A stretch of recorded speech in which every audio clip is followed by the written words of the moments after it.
আমার কাছে অনেক মায়ের কল আসে, কি বলে জানেন?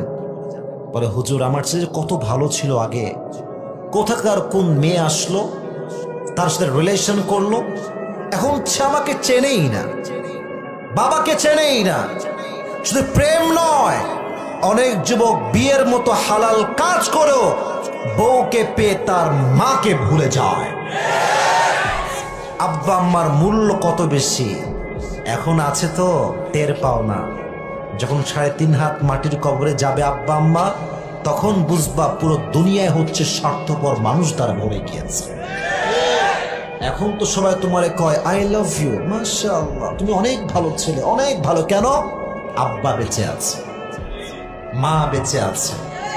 আব্বা আম্মা যখন মরে যাবে, কবর চলে যাবে, তখন যুবক ভাইরা বুঝবা সব ভালোবাসায় ছিল স্বার্থের খেলা। ঠিক কিনা বলো? একমাত্র আব্বা আম্মার ভালোবাসাই হচ্ছে আসল ভালোবাসা।